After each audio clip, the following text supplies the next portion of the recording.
So yeah, my name is Chris Maguire. I'm delighted to be hosting this event today. I've got to be careful not to stand too close to these fairly worrying looking, towers. Otherwise you get this feedback. So I will be moving, but if I get too close, you'll know why as well.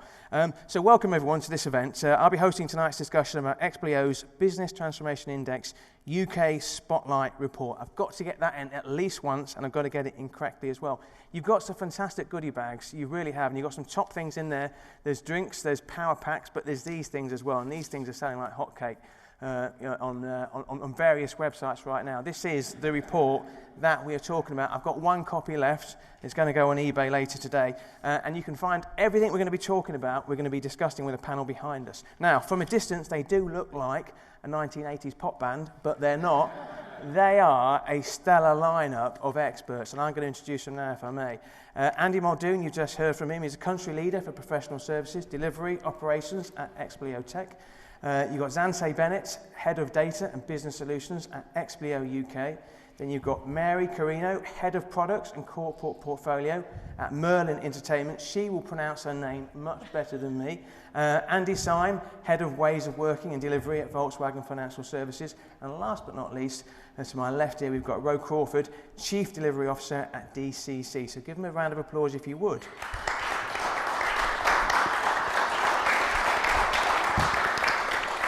So whatever else happens, you've got a round of applause, which we'll edit into the video. Exactly. Andy.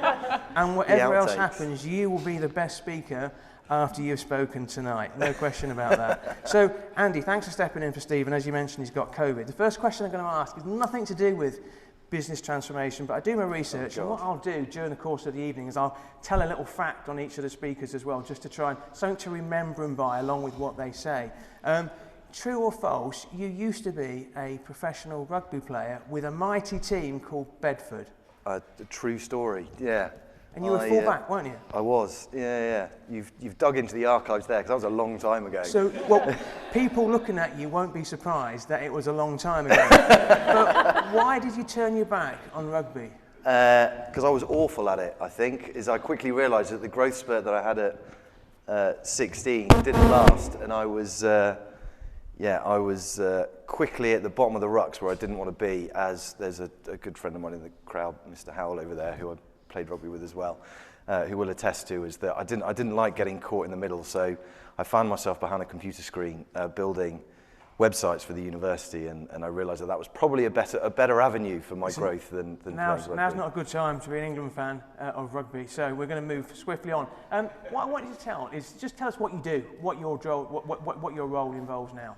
Yes, so where Stephen, who's not here, he's responsible for the sales side of what we call the MBU, so the Market Business Unit. I'm responsible for the services side, so the delivery, the professional services, what we call our capabilities, all sit within our remit, myself and Xanthe and Ivan. There's a couple of people that are here as well.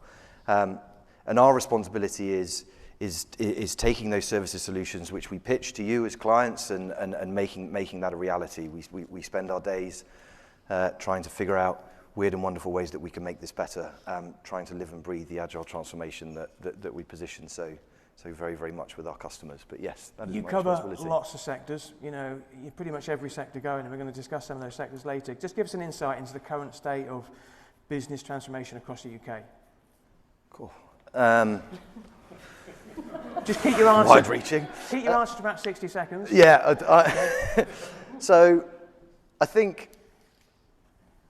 So at the moment, or certainly what I've seen over the past couple of years, is that people have recognised that there has to be a transformation, and they've gone from recognising that at a strategy level, and what I'm seeing now at the moment is they're really shifting into delivery mode. So they've gone from, we understand what we need to change, we understand the requirements that are going to, or what it's going to take to get there. We're now into delivery.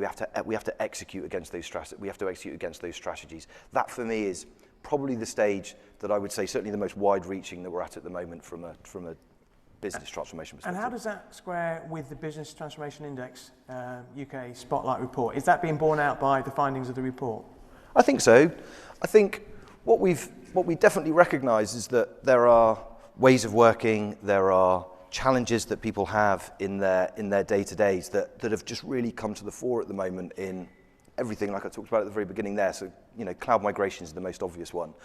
It is it is imperative, I think, at the moment that people really look at their IT estate and they look at what is required to get it into a cloud environment. It's not just because a cloud environment is better in that you can move with development. It also allows you to essentially be able to be in control of security, your infrastructure and everything else, wherever you are in the world. And that, for me, is more than anything what's so important about kind of that transformation. When I was doing my research for today's event, using a very respected source called Wikipedia, the first reference to business transformation was in the 1940s. So business transformation is not new, is it? No, it's definitely not. When I started out, we were, it was just called IT transformation. What that basically meant is that people were, upgrading their mainframe solutions. The bit that I think, again, we've definitely seen that is born out of this report is that people are recognizing that, yes, there is a cloud migration that is going on at the moment, but there's also things like change management is suddenly being taken very, very seriously. It's agile transformation. That is the bit that I think is slightly different to what we know as traditionally as what has been business transformation, is that now that people are taking that people, processes, the procedures a lot more seriously than they've traditionally done. You've implemented tech, they've ran with that tech, and they're like, yes, fine, it'll work itself out, because they've been given a lifespan, they've been given sort of 10 years to make it work. Now you've got 6, 12 months, you've got to make it work because we're in the middle of a pandemic, so we have to We're going to talk about change management. When we talk about the investment in technology, everyone's investing in technology. Do you think the investment in people and processes is catching up? Is it catching up with the investment in technology, or is it being left behind? I'd certainly like to see more. I think certainly some of what we saw within the report, so the kind of the stars definitely are investing in agile transformation. We've got some wonderful customers that recognise that you can't just implement the tech with not thinking about how you operate day to day, and it's literally everything from how you go about building your monthly or weekly reports to how you engage with people kind of a meetings basis and what the tech can do to be able to support that. And I think what people have traditionally done, they've implemented the tech and then tried to make it work, whereas actually leading organizations, you go through the agile transformation at a people and processes perspective first before thinking about the tech transformation, and they're the ones that from what we're seeing, are benefiting. Good check. Anyone in the audience got an outstanding warrant? Okay, because if you have, now's the time to exit the room. Just heard somebody coming along. Agility, there's a word that you hear a lot. Agility coaches as well. Yeah. Is that what you're seeing in terms of what your clients, they're looking for agility coaches? Is that, and can you give an example of, a company that's used agility coaches to try and, drive their business forward? Yeah, so we've got customers, we're seeing our biggest customers, I suppose, at the moment are in the energy and utility space and the defence space. We're seeing they're going through an agile transformation program within people and processes. I think what people have to recognise, though, yes, there is a requirement for agile coaches, and there is a huge demand for that within the market. But the customers that had invested early in agile transformation are now shifting into kind of the delivery side of that journey that they're on, where they understand what's required to live in an agile world. They're now about really executing. So yes, there is still a huge demand for agile coaches, but in my mind, I think that lifespan will run for the next maybe sort of 18 months, 2 years, and then you'll start to see people start to really kind of invest in the skills and the capabilities. You worked in the US for 3 or 4 years, I think, Andy. I did. If there was an agility, league table, where would the UK sit against the US and Europe? Wasn't expecting that question. I think the US, certainly in the Western world, the US is generally ahead of what we see in Europe. And I talk about Europe as the continent versus any Brexit challenges or anything like that. But the US is generally ahead. And when you look at Europe, if you're breaking Europe down, the UK and Germany generally lead the way within Europe, and then sort of France, Iberia, Benelux, Eastern Europe sort of follow behind that, broadly in that order. I think we can learn a lot, and we do benefit a lot. As I was around at Deloitte when they were doing the first Salesforce implementations within the UK, and the advantage that they had is that Salesforce implementations back in the day were taking sort of 18 months, 2 years. By the time they'd come over to the UK, sort of 12 months later, that had been reduced to 6 months. So I don't see it as it being a bad thing that we are a slightly trailing factor. It's actually, I see it as a bit of an advantage, and we're slightly ahead of the game within Europe. A little bit of background about me, and I won't talk a lot about my great self because it's not relevant. I just called myself great. That was a mistake. I didn't mean that.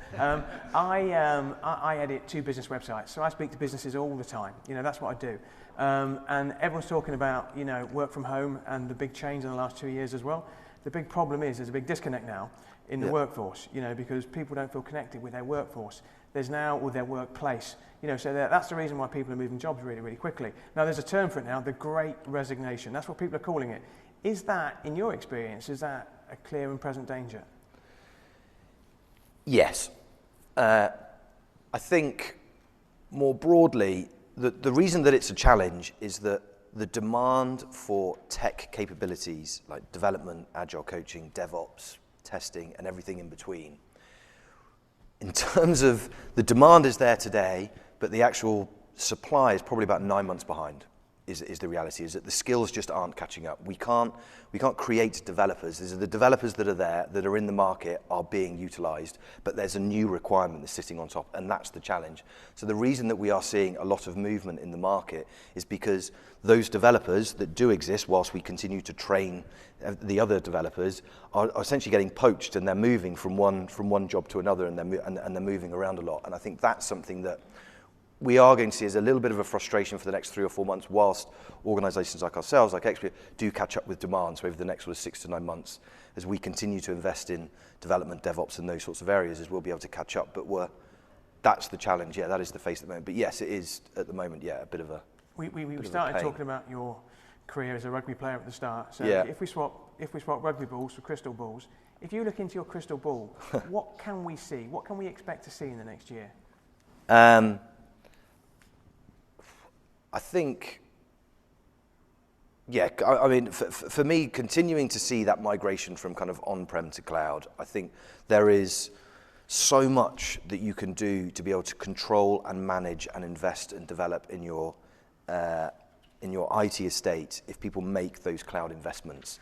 You know, and you shouldn't be doing it just because it's the latest and greatest thing to do. Is that a big mantra that I always hang my hat on is that if you're implementing a tech solution, it should be saving you money or time, or it should be making you money or time. And if it's not doing those things, then you shouldn't be doing it. And in my mind, something like investing in a cloud infrastructure will make you money and time, and it will probably save you money and time, so you should be doing it. And that, for me, is where organizations need to be kind of pushing, and that, for me, is what I see as the next 3 or 4 years, what people should be focusing on.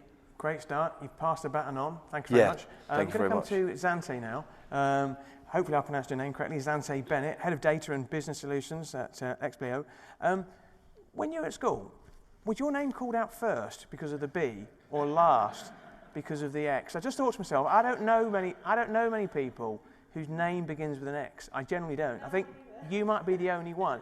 So were you called out first or last? I was often referred to as Bennett because of my older brother, who had happily left a reputation ahead of me. So it was often top of the list for various reasons. See, this is what people remember. This is what they remember. We're going to talk about your work career now. Actually, a massive cricket fan, like myself, on the QT as well. You come from a financial services background. Just tell us what you do at Expleo. What I do at Expleo, I'm a head of service in the services area with Andy, and I have the great pleasure and privilege, quite frankly, of working with our clients and with people across our organisation to take a problem or take an idea and develop it out into service lines and develop it out into solutions. My area of business solutions focuses really on that beginning part of change in the software delivery lifecycle. So analysis of problems, architecting and designing what the change is going to be and how it's going to run, and then the delivery management side of it. On the data side, releasing the assets from the organisation, what information is there, how do you structure it, how do you take advantage of it, and then ultimately how do we deliver that and support our customers to the end aims. I've just checked eBay, £500 at the moment, this is, on eBay. Okay, so don't let it go, don't let it out your sight tonight, I'm warning you. The reason I mentioned this for is because change management was a big part of the whole index, one of the questions. How would you describe the state of change management right now in the UK? Extremely prevalent, as the report will show. You know, there's nobody in this room who over the last 2 years has not seen seismic change in their work life, in their home life, in all aspects of what we do. And that is really driving what was already a fast-paced transformation across organisations. You know, the immediate work from home requirement kicked in overnight. It put a huge spotlight on digital transformation.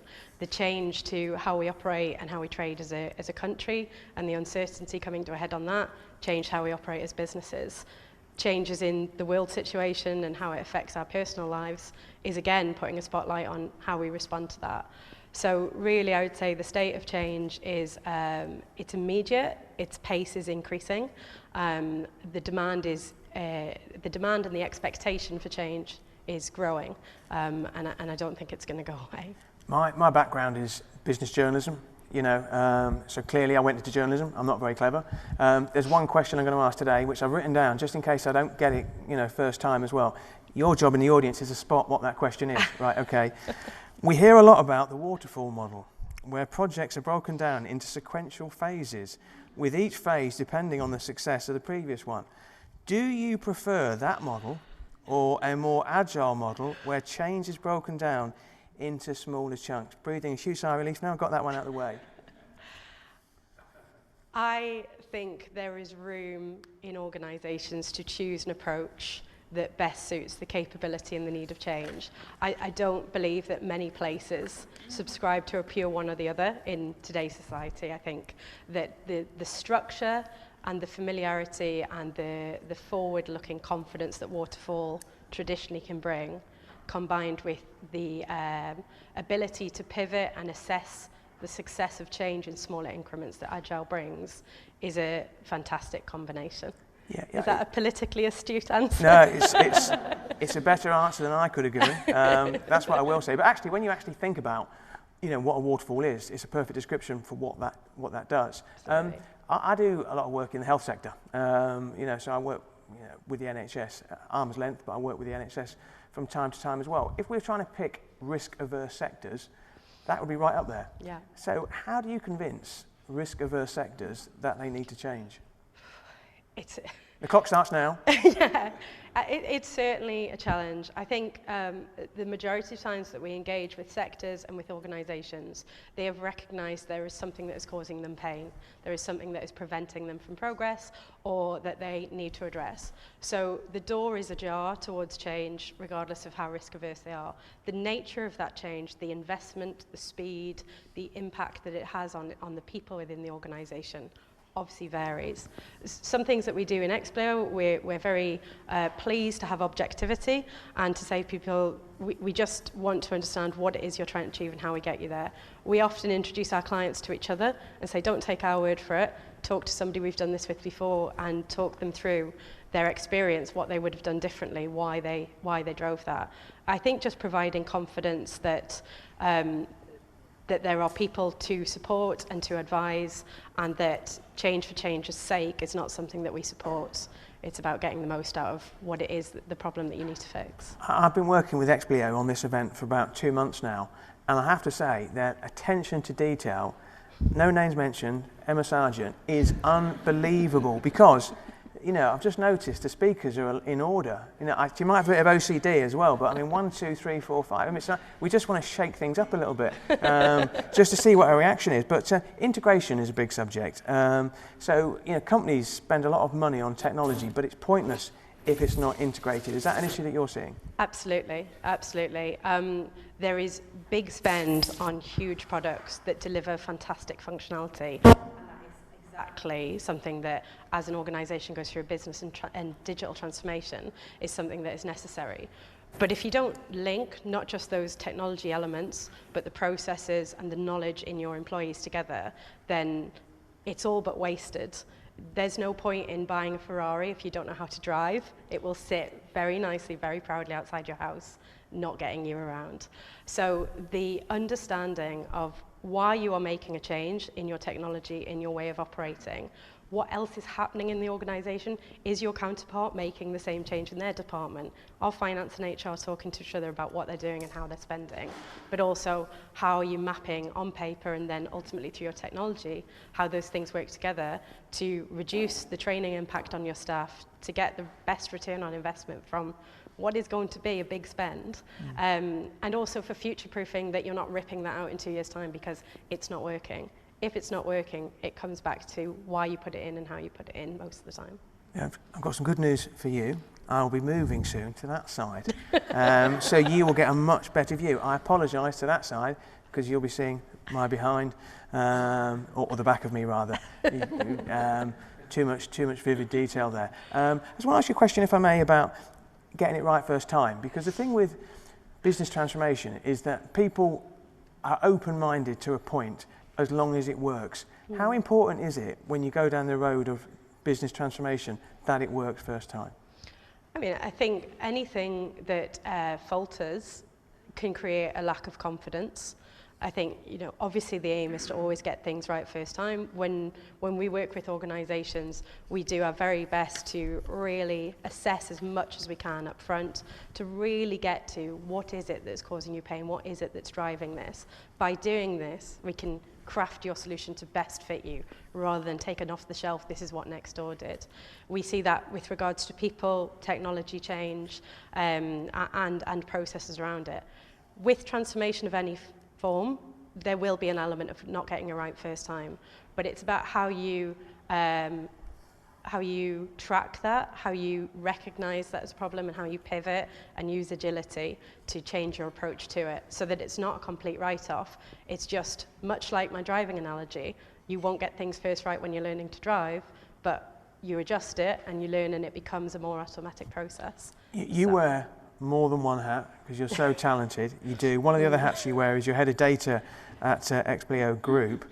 A lot of companies are recognising the importance of data and they want to get in on the act. Yeah. So you're seeing lots and lots of adverts for data scientists right now. That's true. You want to see how much they charge. It's phenomenal. Is that the right approach in your view? It is the right approach for certain organisations. I think what we see a lot of, and in my previous roles, what we've seen a lot of is that the sort of keeping up with the Joneses. It was first the CDOs, Nextdoor's got a CDO, we need a CDO, what do we need them for? We don't know. Data science, that's where we want to go. And it is, of course, from my point of view, the right thing to take advantage of the data and therefore the information that is already in your organisation. It is an asset that is untapped. Jumping straight ahead to a complex and a slightly expensive solution without the structure, the maturity, the understanding, and the buy-in for an adoption of a data strategy, implementing that into your organization, taking true ownership of data quality, and then getting the best out of it in terms of what that data is telling you is more important than spending on a role because it's in vogue and on trend. It is necessary and it is valuable when you have a supporting structure. Bit of a variation on a well-known quote, what came first, the chicken or the egg?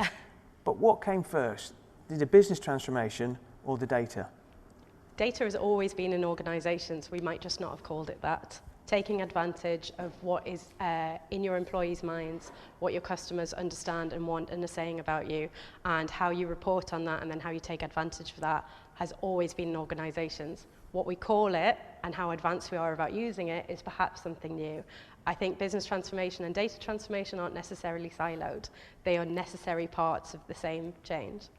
Now, this question I've written down next to it. Good question. You know, it's really sad when I write down next to me on question, this is a good question, but I've written down, good question. Managed resource services. They are getting, well, that term's getting a lot of attention at the moment. For those people who don't know what it is, explain what it is and why it is so important. Because it's changing company landscapes. It is, yeah. So I think most organisations would be used to working with outsourced providers that will supply them with staff, either temporary or permanent, and that's commonplace. The trend that we're seeing is a demand to increase that into a more rounded, holistic package service. So not only providing the individuals with the correct skill set, but doing it in a way that can manage flexibility, so on-demand skill sets without the need to take on the recruitment burdens themselves, the ability to be flexible with the length of how long those people are serving and how those teams are structured. And I sort of liken it to, we're all used to subscription services now. We all make use of technology and of packaged services to provide our needs in our personal lives. We're seeing that in organisations as well. So be it a squad that takes care of everything from analysis to development to testing and execution, or being it you know, service management and what happens after the IT change and after it's gone into go live.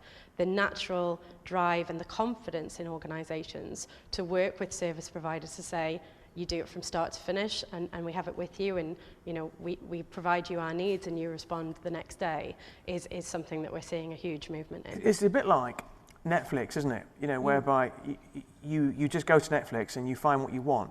And this is almost the same, isn't it? You don't go and recruit a particular role, you've got the next cab on the rank. That's the way. If that model works, wouldn't in effect that do you out of a job? Yeah, that's our aim.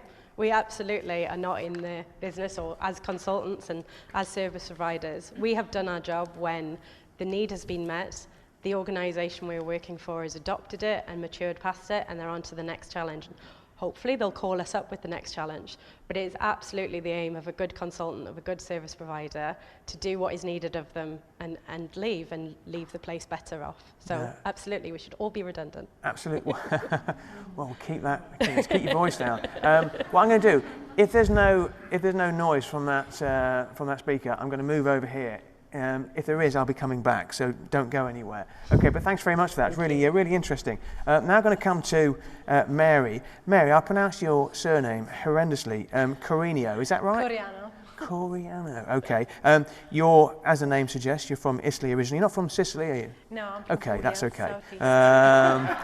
I would have been worried there. Interesting fact, actually, about Mary is that she's lived in the UK for 20 years, and this is true because one of your colleagues told me you trained to become a diplomat, yes. but then you married an Englishman and you put pace to that career plan. Is that right? Yeah, he said basically he doesn't want to travel to dodgy places, so that was gone. Because obviously, as a junior diplomat, they will send you all over the world, right? So where do you live now? I live in northwest London, which is not very glamorous. Okay. Now, we're going to talk about Merlin Entertainment. So most of the people in the room, if you've got children, you might not have heard of Merlin Entertainment, but you will have been to some of your attractions as well. Just tell us a bit about Merlin Entertainment. Merlin Entertainment is a location-based family entertainment business. We have about 139 attractions across 24 countries, 4 continents, lots of different brands that you will know. So Legoland Parks, Alton Towers, Thor Park, Chessington Zoo, and then there's Madame Tussauds, Lives, Lego Discovery Centres, you name it, dungeons, so lots to be entertained. Mary, the one thing I will never do, and I've hosted 700 events, I will never abuse my position up here, I will never, but I've got 2 kids, and if they were to get like a golden pass to like Alton Towers, I mean they're in their 20s now, but you never I won't say any more, but you know where I am. Now you drive innovation and adoption of new technologies at Merlin Entertainment. Just tell us a bit about your role, because you're not there on the rides, let's be honest, you're behind the scenes. No, I'm in the corporate area. So I work in Merlin Technology. My role is Head of Products and Corporate Portfolio, which is a very big word, but what it is in reality, I drive the technology strategy for a number of products. That includes commercial systems, so retail and food and beverage, data analytics, so we're friends. And then I also do HR and kind of employee systems, so everything that powers payroll, time and attendance, all of that. Then everything that is digital, so CRM, mobile apps, digital signage, car parking, anything that touches basically the guests. So a bit of everything, really. I mean, but I was looking here in terms of what you do, in terms of Merlin Entertainment. Where's the sort of, the sort of digital transformation, the business transformation within a location-based business like Merlin Entertainment? So the business transformation, I've been lucky to be in this company for about 5 years now, so I've seen quite a lot of different type of transformation. So I joined first to change what was the admission and e-commerce systems at the time, and processes and change management associated with that. So it was a big program that went on for 2 to 3 years. But then I also worked on a lot of productivity sort of driven projects to increase or better use our employees in the front line to welcome guests rather than wasting time on systems. So we did a lot of that. And then I worked as well in all of the mobile app, like creating games for entertaining the guests when they are in the queues. I've been working on so many very different digital transformation things. And obviously new CRM, new kind of everything you can think of. If a mobile phone doesn't go off in a live event, there's something wrong. And I've seen some terrible things on Zoom calls, far worse than a mobile phone going off. I just switched off mine just in case. Good news. Now, we'll come back to this in a second, but you were given the task very early on, actually, of changing the whole e-commerce system and admissions process across the group. I mean, that is massive. It sounds massive. Yeah, it's massive because of obviously the number of countries and the number of attractions we have in each country. So the difficulties there was language barriers, as you can imagine, different fiscal and compliance regulations per country. We worked with a supplier in North America, so we had to partner with them and then travel literally across the globe and actually physically change the systems, and they included the hardware, software, etc. So the way we went about it was we did a lot of work up front to actually understand what the business processes and the regulations associated were. And we templated a lot of things, everything that we could do in advance.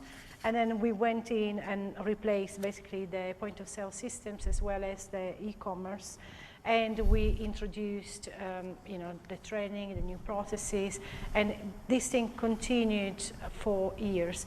We found a bit difficulties with the point of sale systems, especially because of the payments side, which can be quite complex per country, per region. So at some point I made the decision to split the program into two and basically replace the e-commerce side first, which was a lot easier to be done, to be honest, and then go back and retrofit the point of sales with all the different payment types afterwards. It was very interesting, challenging. I made lots of friends around the world, which was good. I made also very late nights with this kind of projects where you physically need to change the tills before you open the next day.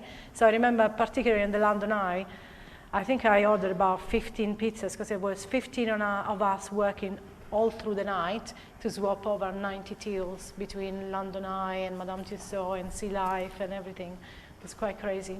Okay, can I just check everyone can hear at the back okay? Can you hear Mary okay? Good news, okay. The customer journey is really important in all the businesses, and we're going to hear from two others as well, but that customer journey is so important, but especially in your business, because without the customers there is no business as well. How do you stay connected with customers once they've left the park? So the customer journey for me is really kind of key in all the digital transformation I'm doing at the moment, because it is the experience at every step of the way. So from the moment somebody decides to look for what am I doing this weekend with the kids, to the point in which they come and experience the park, and then when they leave. So it's been really interesting over the last few years how also the dialogue with the guests has changed. So when I joined 5 years ago, there was a lot of going into the park, paying with the cash, not really engaging with technology. But in the last 2 years, because of COVID, everything has been accelerated. And you can see that there is this need from the customer to stay in touch with you as a business.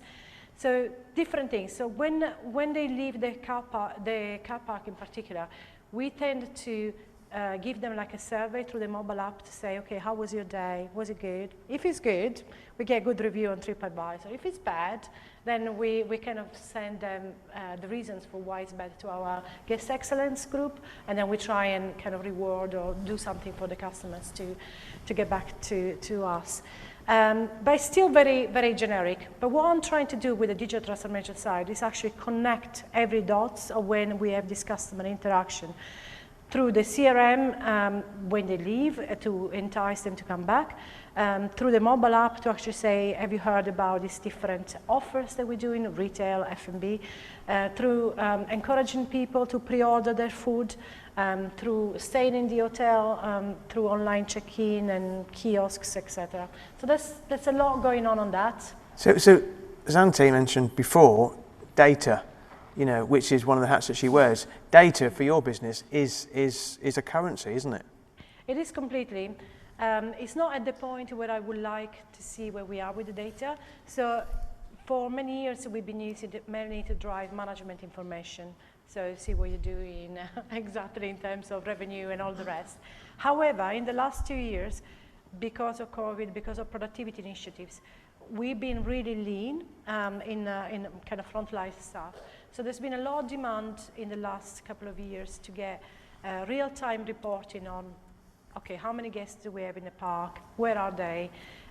Do I need to spend to move some operatives more into the hotel, more into the kiosk? Do I sell ice cream? Is it raining? Am I selling this, that, and the other? So we worked a lot around that. But then the other big initiatives that we're now thinking, in addition to creating these real-time reports, is actually we need to create a golden record of our customers so that we can delight them, surprise them with offers that are meaningful to them based on the customer segmentation, which we are not quite at that point. So we are embarking on a massive transformation program there, but this is going to be an evolution rather than a revolution. Big, little steps at a time. So we're going to do a proof of concept to try and see what we can do with, say, one park data, like a really deep insight into it, and see what kind of marketing channels we can activate by understanding who is in our park at any time. Because we'll hear from all the speakers today about business transformation. It's different in every business, but it's fundamentally linked as well. You know, the idea of sending a generic email out to somebody after they've been to Legoland to say, did you enjoy it? It's not going to work. It's got to be targeted, isn't it? It needs to be targeted, it needs to be to the right audience. And also you need to follow the guests, because we have over 66 million guests at the moment, right? So if you think about like how do you make something relevant for people to come back and follow the guests throughout their lifetime, because my kids at the moment are 4 and 10, so Legoland, perfect. But in 2 years' time, my eldest will want to go to Tor Park or Alton Towers. So it's kind of make your offers relevant to the age group and your segments and knowing your customer properly. So would it be fair to say that the 3 KPIs in your work that you're judged on would be improving customer experience, increasing revenues by targeting the right offers to the right customers at the right time, and operational efficiencies, which ultimately, you know, if it works, you become more efficient. And create savings. So when I basically look at innovation, obviously there's a blue sky thinking, the moonshot, whatever you want to call it, of, you know, I'm interested in gaming, I'm interested in that, on the other. But then there's also like the hard business case, return on investment that you need to create. So when there are big investments, these are the 3 dimensions that I look at. So does it increase productivity, therefore reduce my base cost? Does increase my sales in whichever way, whether it's retail, F&B, or hotels. And then the other area is, does it delight the guests? So the customer experience and the impact that it has on the guests, so the guests come back and spend more money or become loyal and buy our annual passes. Is there a recognition at Merlin that you need to do more in terms of business transformation? People aren't resting on their laurels and saying, you know, we're ahead of the game here. There's a lot to be done in every single segment that I was talking about before, in every area. We are standardizing, for example, on commercial systems. We are innovating on data and analytics. We are changing the way we work with employees to empower them to do more and not having to go back always to the office through employee systems. But then I think the thing that I like the most is also the moonshots. So looking at how do we bridge the augmented reality and with the real life. So how can we make the proposition start well before people come into the park and really create the hype? And how do we make that thrill that you experienced into the park last after you leave? So how do you create that? So we've done a little bit of that. So I've experimented with very cheap but very powerful kind of little games into the queue lines that creates that kind of digital avatars and ability for you to take selfies at different levels. I want to ask you about that, Mary. I want to ask you about that. But before I do, can I just show you this picture? I just found it. Can you see that picture? It's a cat? Yeah, it's a cat. It's also my eldest daughter, Megan. There's a cat there and my eldest daughter. The reason I mention that is because she said to me before I went today, she said, Dad, the rides I'd like to go on are the Vampire Ride at Chessington, David Walliam's Gangster Granny Ride at Alton Towers, and 3 rides at Legoland as well. All of which have got 2 things in common. The first is that she wants to go on these games. She would just love to get that golden ticket. It's her birthday coming up.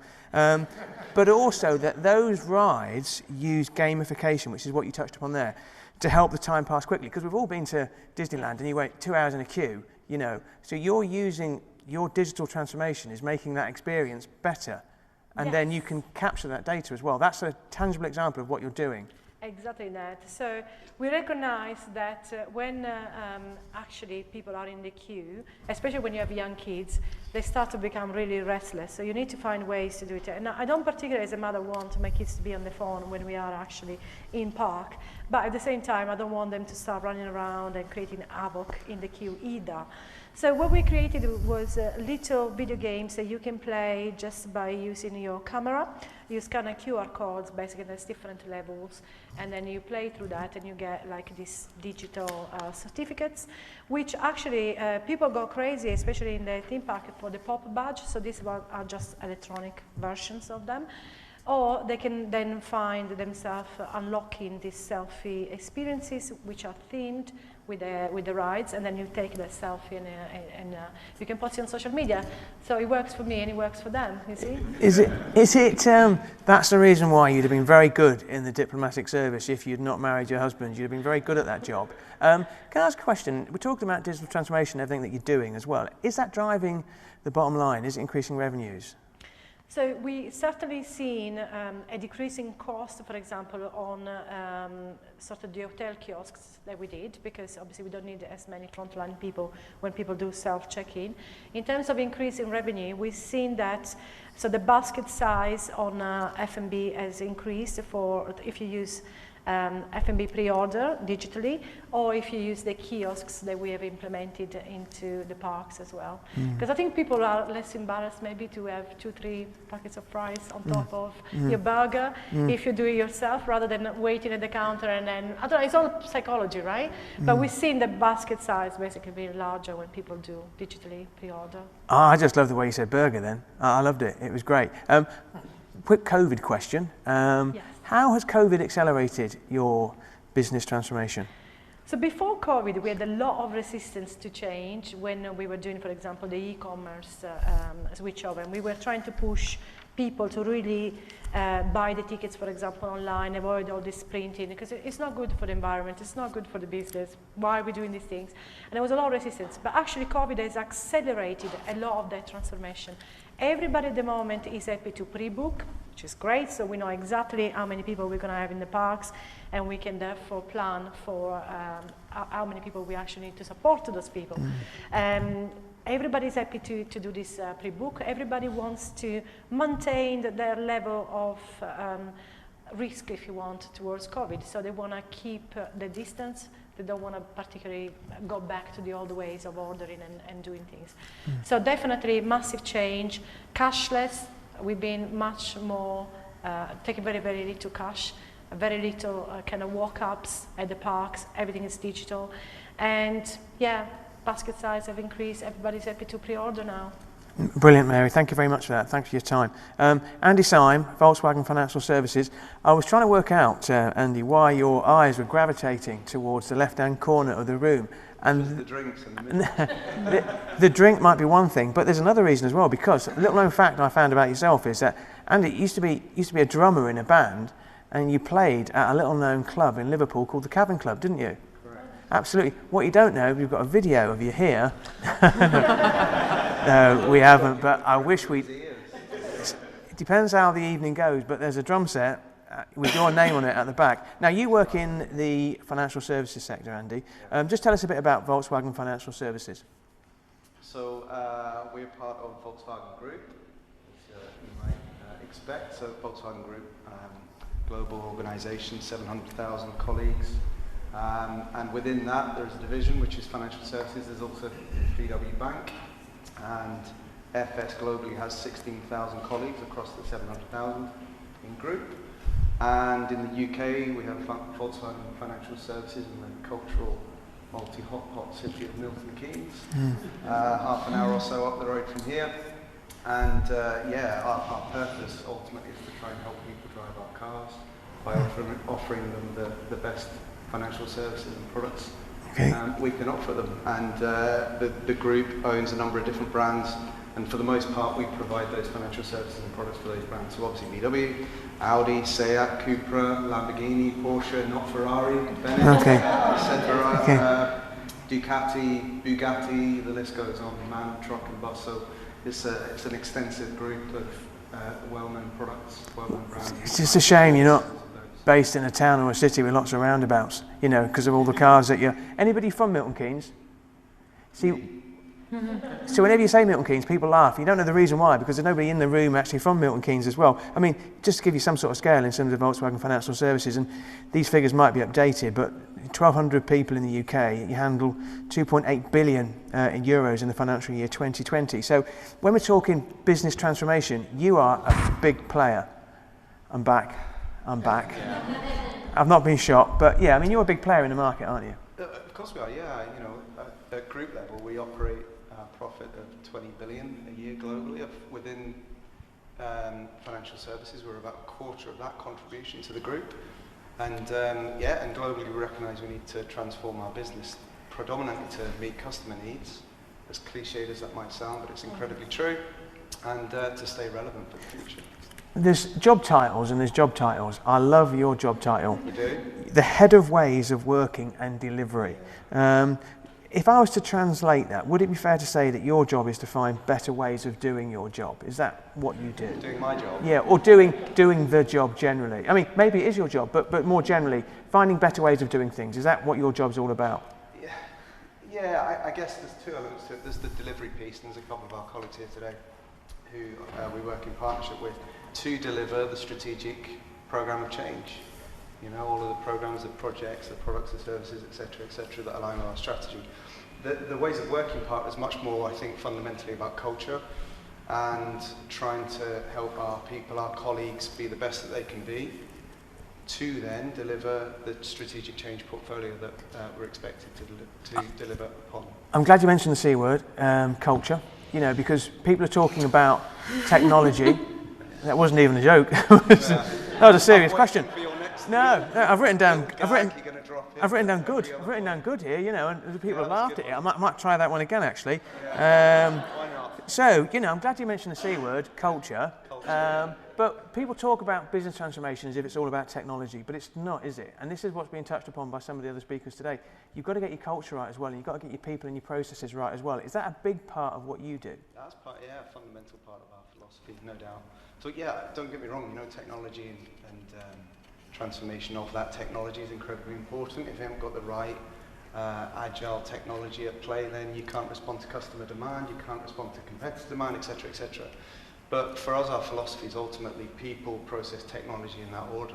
If you haven't got the right people with the right mindsets, with the right capabilities and the right kind of open-minded mindset, that's first and foremost about cultures and secondly about trying to, I guess, continually improve and reach better ways of working. Forget the process, forget the technology, it won't work. No, and that's something that we've heard a lot of today and we're going to hear even more of later as well. 7 guiding principles within the business. The main one is to keep the customer at the heart of everything you do. So customer centricity has to be fundamentally what drives you every day and all your colleagues. Is that fair? Yeah, for sure. Yeah, I mean, look, again, it's as cliched as it comes, isn't it? But it doesn't make it any less true that I'd argue is our fundamental guiding principle is keeping the customer at the heart of everything we do. So with that, we try and look at different ways in which to keep the customer at the forefront of what we do. So actually with Expleo, we're doing a pilot around design thinking at the moment. And there's 2 kind of key angles at that. One is we're within IT, and if you think about traditional IT, you know, and you've got those sitting behind a box coding, headphones on, quite geeky, etc. Don't necessarily think about the customer, and I think that's an unforgivable place to be in any organisation now. And I guess all organisations are becoming more technologically focused, whether you're in pharmaceuticals, in our area, wherever, whichever sector. So we're trying to introduce design thinking to help our IT colleagues become more customer-centric and have the customer at the heart of everything they do. And sometimes that actually means colleagues and their colleague experience in what we do.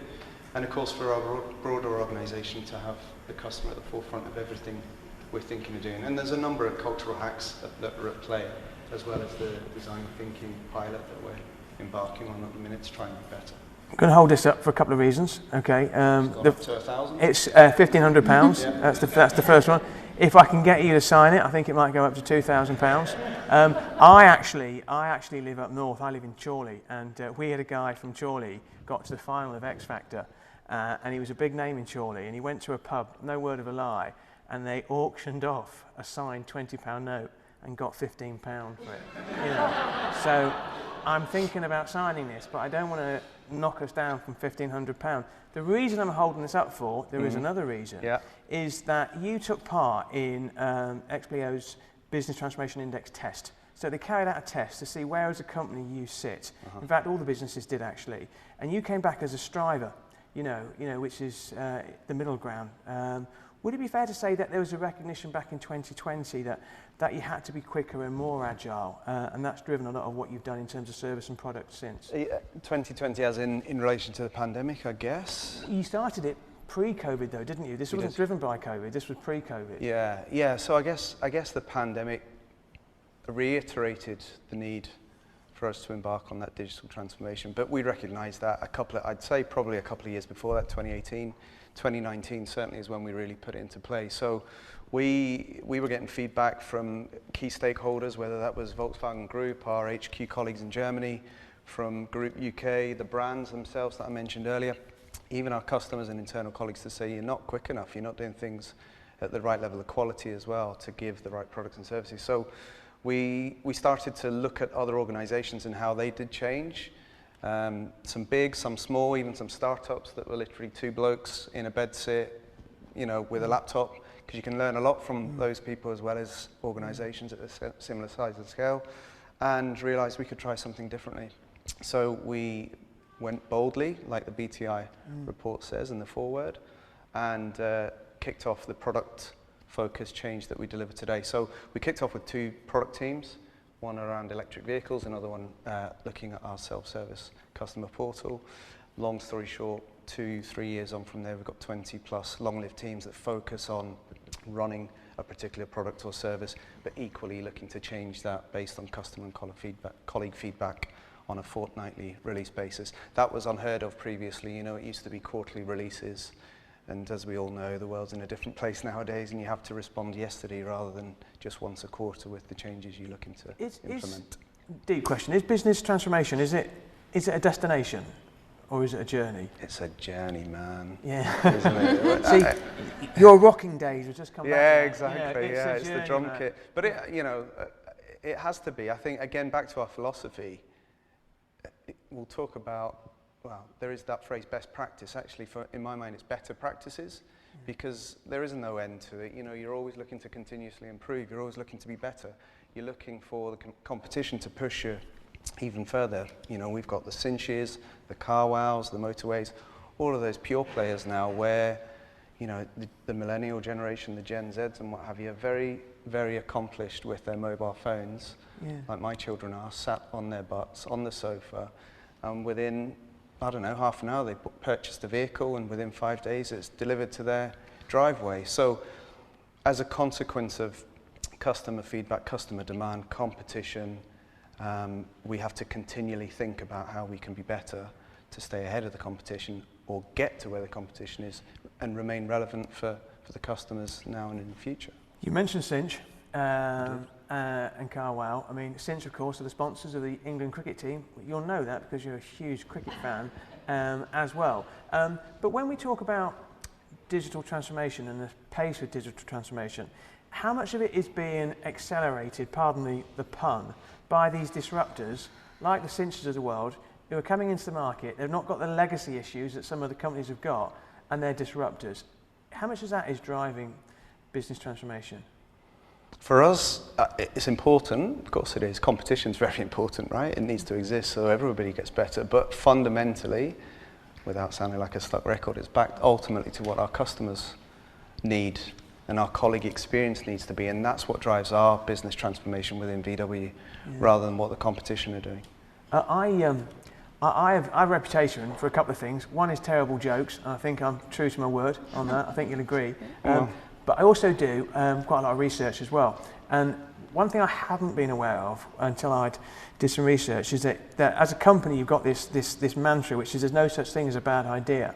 You know, and I've seen so many companies, you know, rubbish people for coming up with an idea that just so they don't agree with doesn't mean it's a bad idea. You have these things called, I'll make sure I've got my teeth in as well, fudge up nights as well, where you hold your hand up and the bigger the fudge up, the better. Fudge up in German has got a different translation, hasn't it? Yeah. So our CIO is from Germany, and across financial services, certainly in the UK, but across the markets, across Europe, we do quarterly, they're called fudge up nights, but in Germany they're called FC UK nights. There seems to be, it's okay to say that in English when you're a German. When our CIO came over to the UK 3 years ago, he introduced not the fudge up night to the whole of IT, the 250 others, but an FUCK night on email to everybody, and within minutes our HR director was racing up into his office to tell him that was probably a cultural faux pas and we need to soften it in some way. Hence the term fudge up nights were created. But that's brilliant because that is an FUCK up straight away. Yeah, the irony, huh? You know, that's German for you. I mean, they've got this sense of humour that we sometimes miss. What a brilliant idea that is. You spoke about the way digital transformation was driving consumer change. And there's a statistic which is, you know, like I'm 49 now, you know, when I was younger, the average number of visits to a car showroom was 7 before you bought a car. I know a couple of companies up in the northwest. The statistic was 1.3 2 years ago. I think post-COVID, it's probably, you know, 1 maximum as well. I mean, are you seeing yourself as almost having to be part of the Uber, you know, the Airbnb, the Netflix generation, because that's where your consumers are. So that's the sea that you've got to swim in. It's where some of our customers are. Good point. Go back to the point around the millennials, Gen Z, and I learned just the other week the next generation is called Generation, does anyone know? Alpha, apparently. Back to the start of the Greek alphabet. Not sure we've got any Generation Alphas in here, I'll be honest with you. They'll be here, I'm sure. I guess there's a point around those generations in particular, and we must be careful not to generalize that just because you happen to be, I don't know, 50, 60 years old, you don't know how to use a mobile device. I think that's madness, isn't it? My parents aside. But people are used to, in most sectors now, whether it's banking, Airbnb, ordering a taxi, having home shop.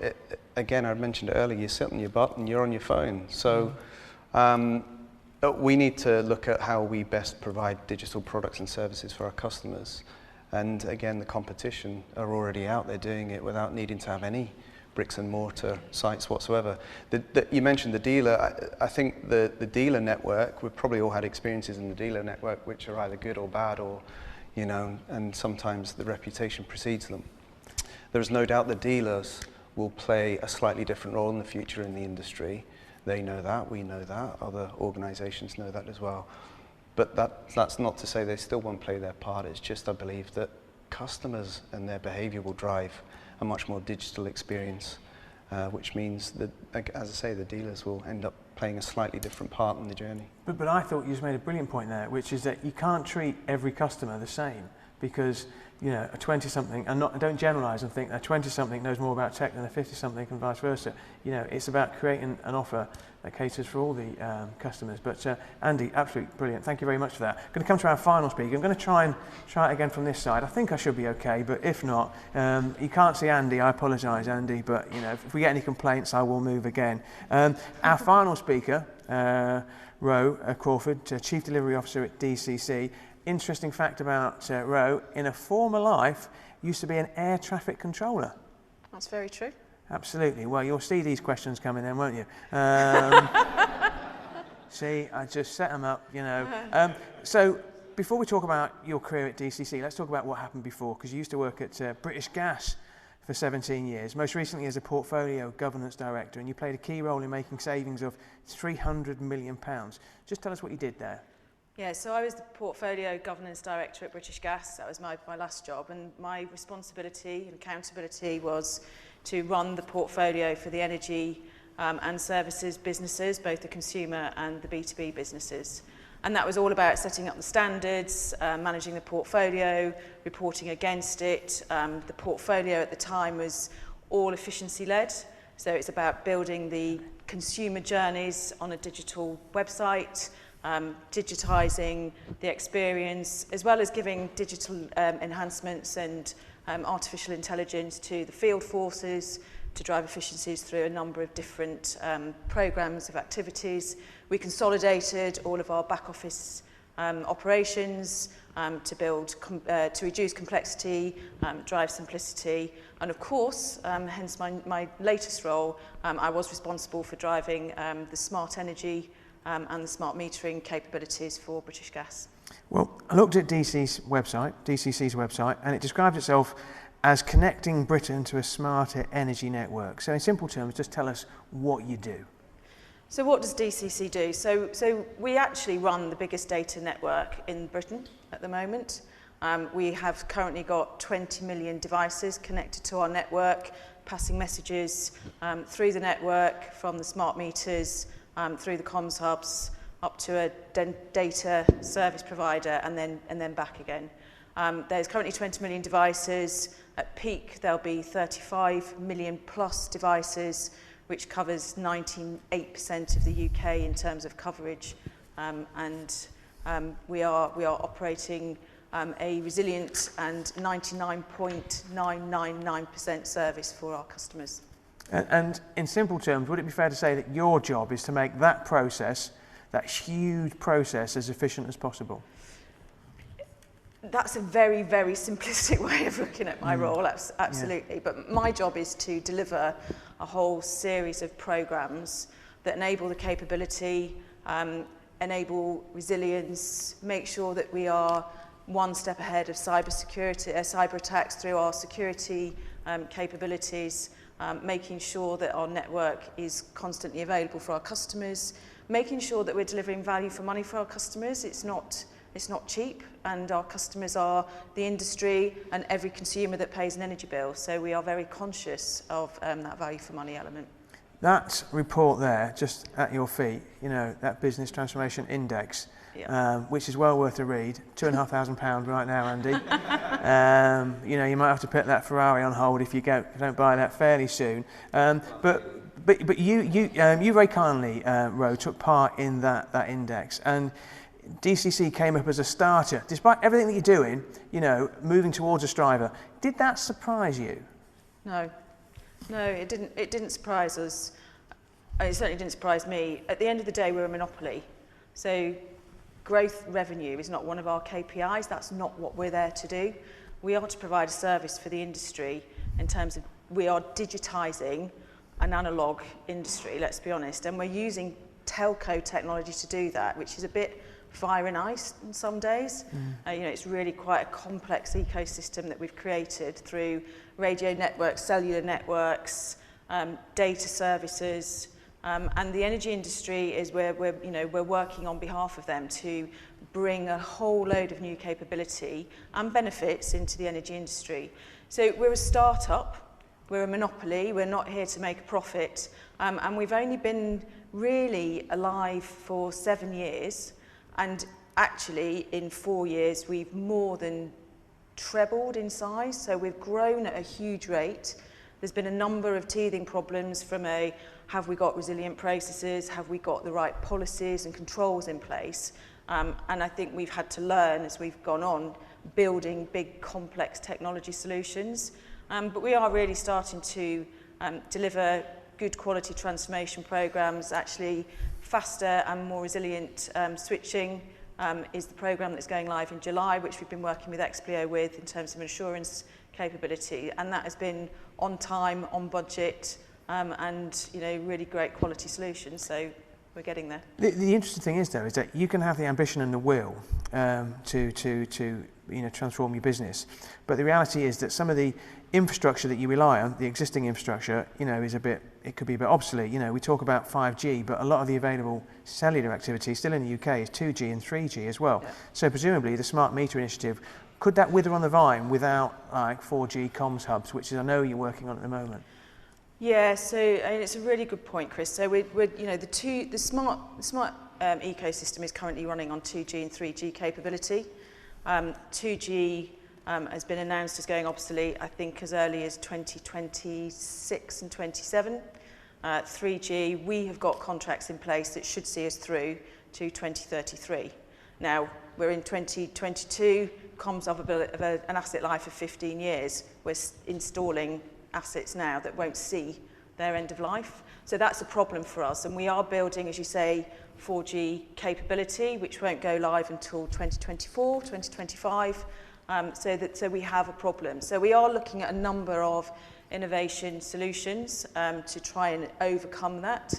And we are working hard, you know, soft SIM capability, for example, so that we can put a 4G comms hub out, and then when 5G, 6G, XG comes along, we can upgrade that through a firmware update, you know, like your iOS updates that you get on your Android or your iPhones.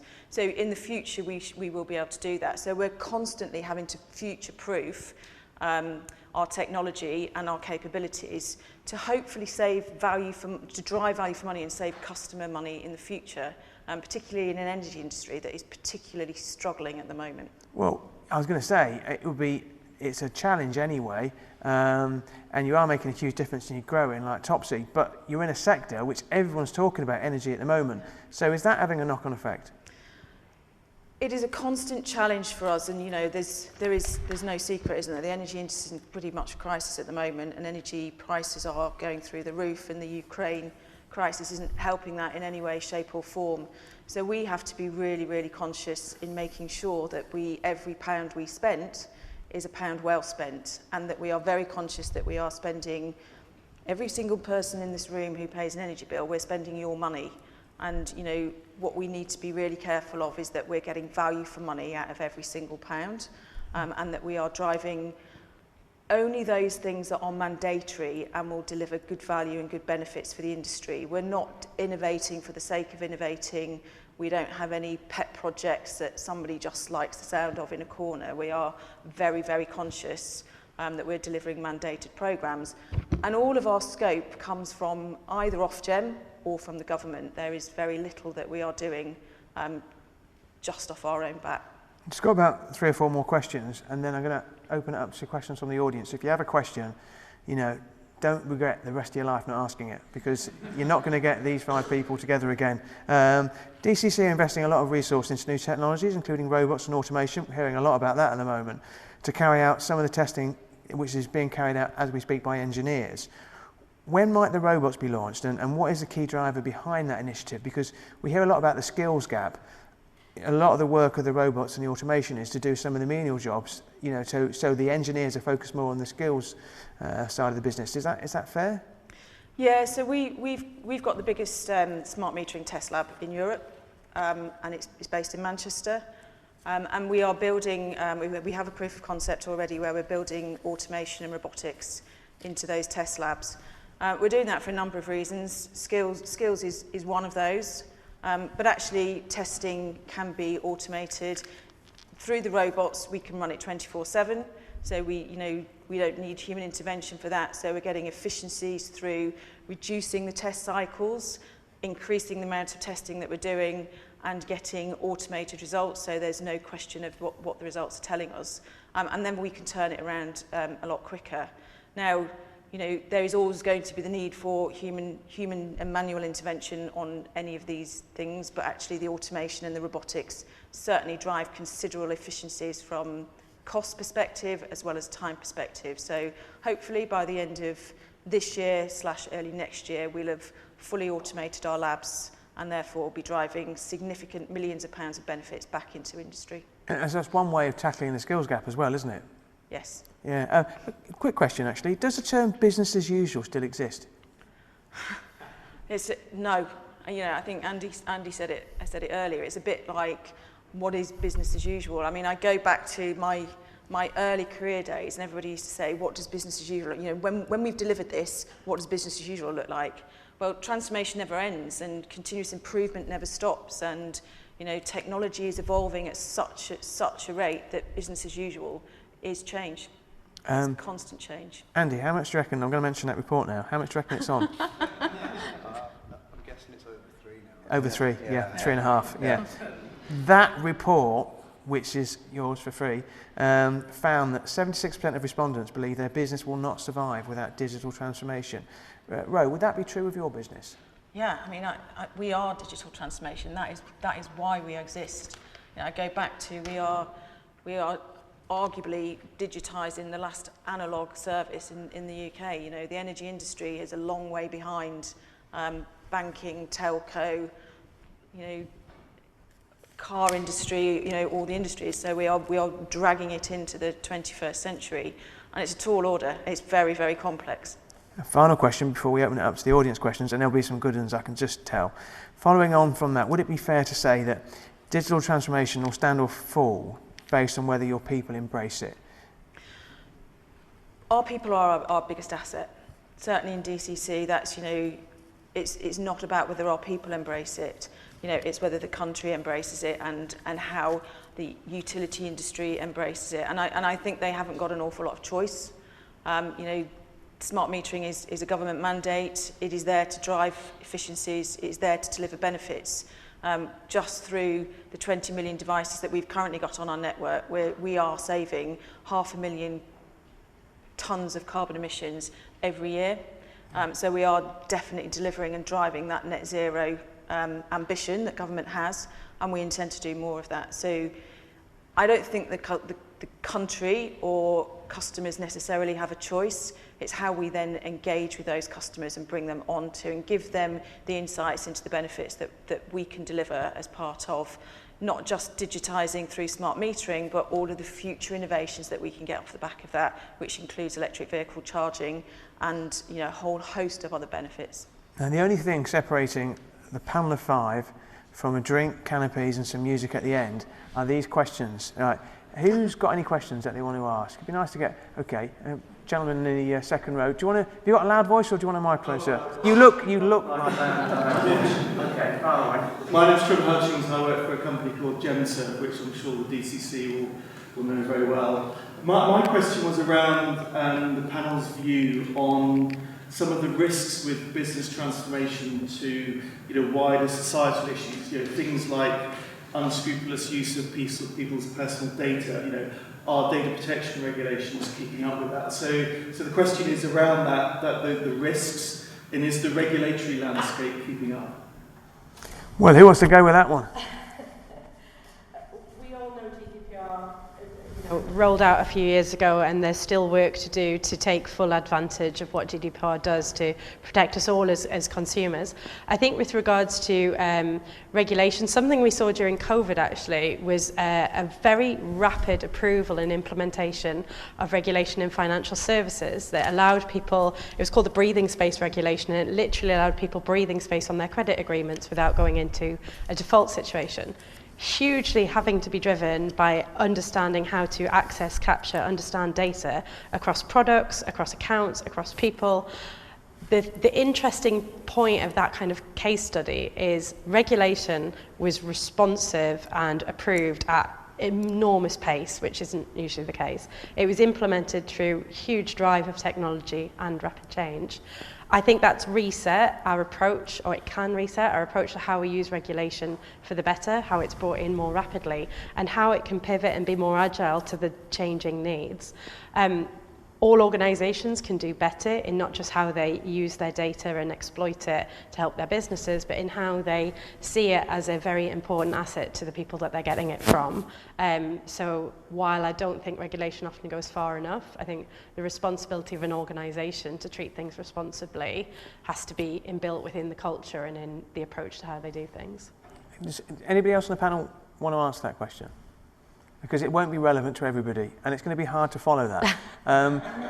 What I am going to do, though, the second question, prime yourself, is I think it's important to reward people who ask the first question, right? Because it encourages people to ask the first question the next time. I now know that's £4,000, sir. There you are, and you feel free to spend it. So, anybody else got? I've not got another one of these. Okay, sorry, sir, you don't get a report. What's your question? Sorry, my name's Jim Whedon. I work with Row in DCC. Yeah. She was good, wasn't she? Brilliant. Yeah. Awesome. Great. Yeah.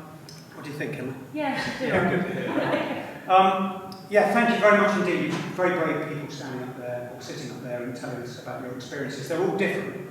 One of the things that I've learned listening to you about transformation is around you've got different motivators or drivers for doing it, whether it's around making or saving money, doing things more quickly, or whether it's delivering a more nuanced customer journey for both Andy and Mary. I've been sort of grown up knowing that form follows function, and if the pieces of the jigsaw that deliver transformation are technology, process, people, and the dreaded C word, culture. In each of your experiences, what is the bit that you start with? Let's go left to right. Andy, you've got the onerous task of starting first. I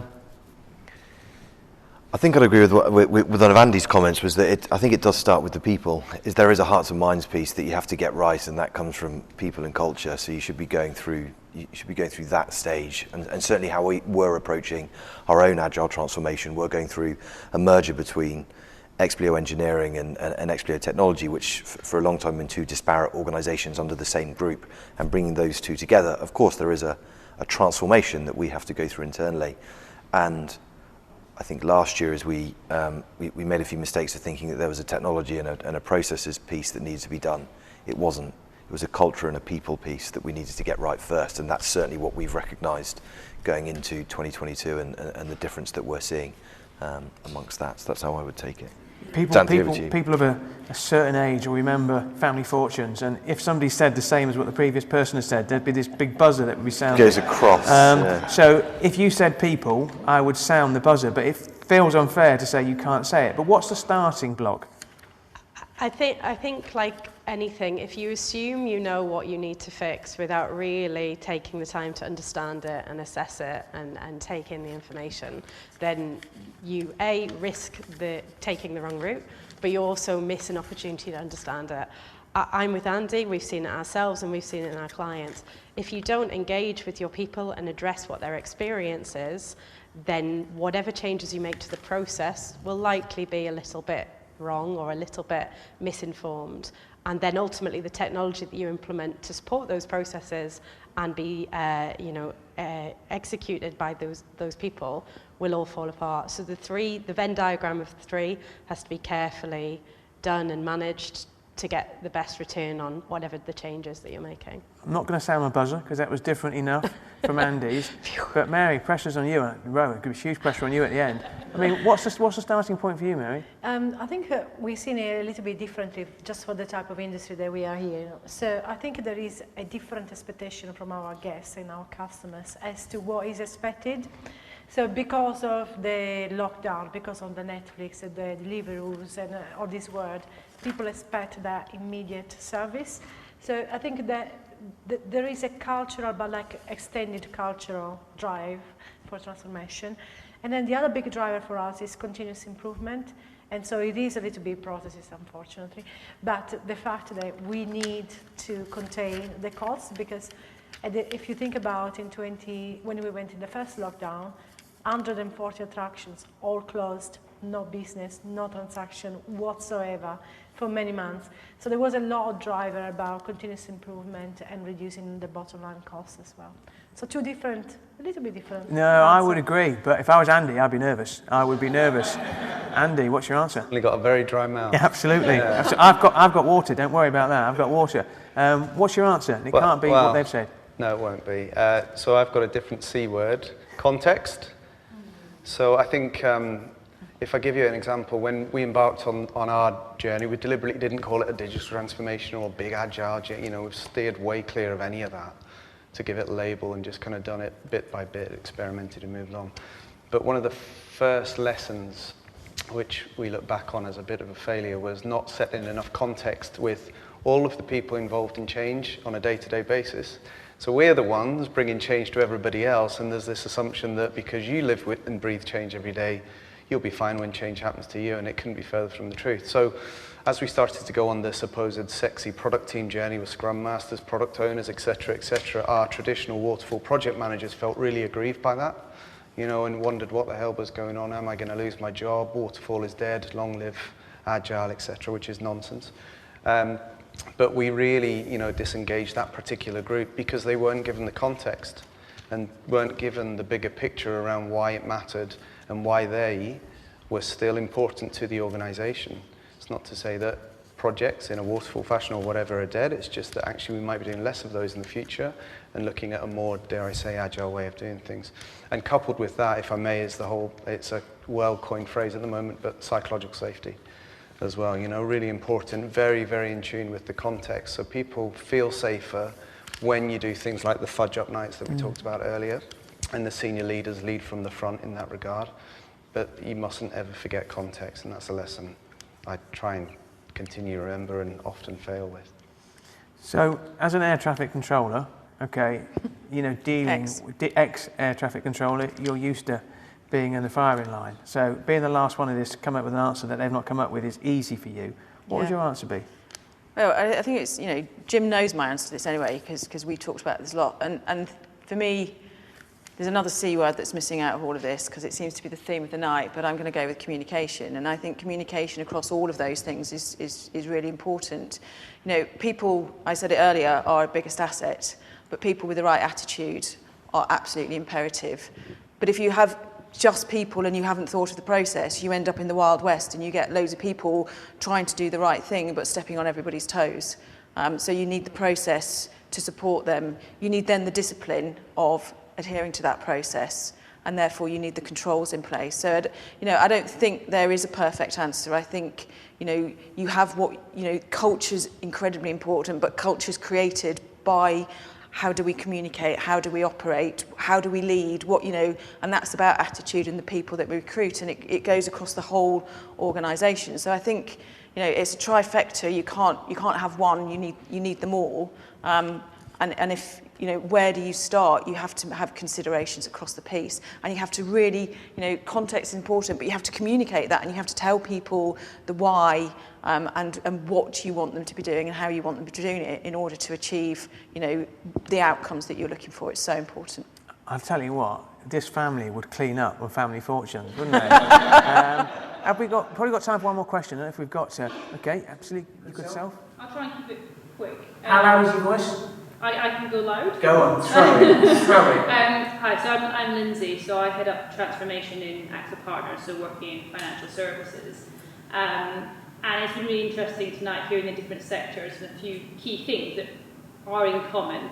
But actually my question is, I wonder, is using the word transformation now wrong? And I take that as someone who has transformation in their job title and is really thinking about this. I've heard, you know, it's an evolution, not a revolution, but that we also recognise there is lots to do, and there's the people and the culture to bring with it. So is labelling things transformation a word that should now become redundant because it's just how it's being? So what we've done is we've spent the last 2 hours talking about transformation.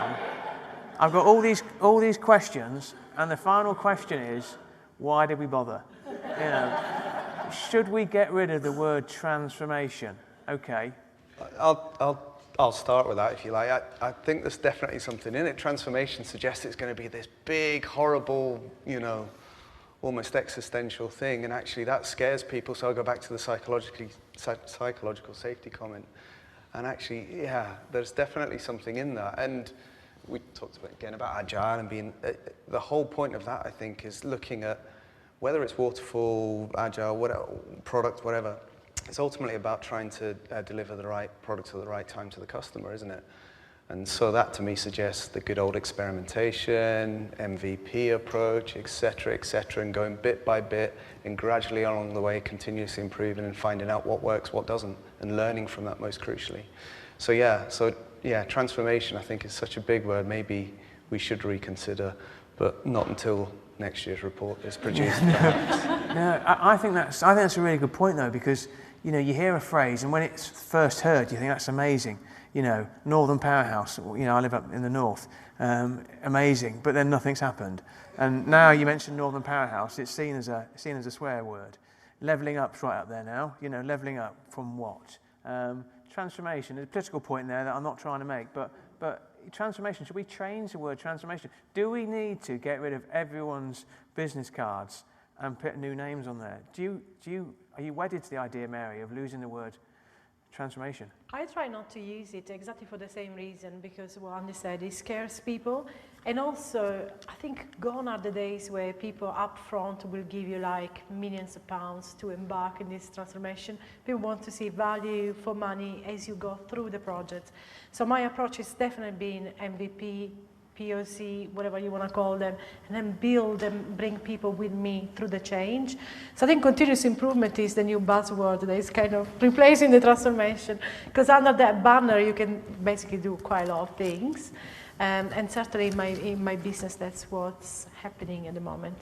We still have a few business transformation directors. I work with them.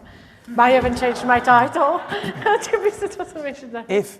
If you got a copy of the report, if you want to change the words and just put continuous improvement index at the front, then nobody will know. Anybody else want to answer that question? Okay, absolutely. And then we'll call it. I think we've all, we've hit the bingo tonight of the number of buzzwords that we've all experienced in our career, and there will be more.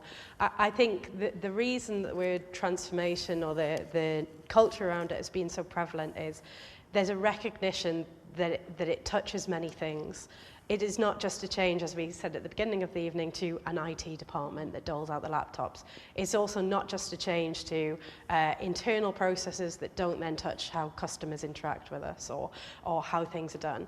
It is, for want of another buzzword, it's holistic. It touches on all parts of how an organisation operates or looks to change how it operates or looks to the future. And I think the importance of it is it recognises the need to move forward from a current state or a previous state. And so that the power of that word, for want of a better one, is the recognition that it is quite forward moving, and it is moving from a state to a future state. But we'll see what next year's report is called. No, absolutely, absolutely. We shall see. We shall see. But will it go for £4,000 like that gentleman has got? We don't know. I've got a few thank yous to say to the panel. Give them a round of applause. I thought they were fantastic. You know, the best panel of the night, no question about that. Thank you to the audience as well. You know, we live in difficult times and strange times at the moment as well. You know, but there's something refreshing and liberating, and it makes you feel alive when you come to a live event like this, and you get great questions as well. So thank you very much to the audience. I would say give yourself a big round of applause, but that would just be sad. So I won't do that as well. And finally, thanks very much to Expleo as well. And the reason I mention that is because people see events like this and they think, oh, that went without a hitch, didn't it? You know, people don't see the work that goes on behind the scenes to make it work as well. Not going to mention any names, don't want to embarrass anybody as well. But I've seen the level of detail, and it is a lot, you know, midnight calls. I've seen the level of detail that goes in to make this event work as well. So thank you very much to the panel, to the audience, and yourselves, and to the organisers as well. Thank you very much. Thank you.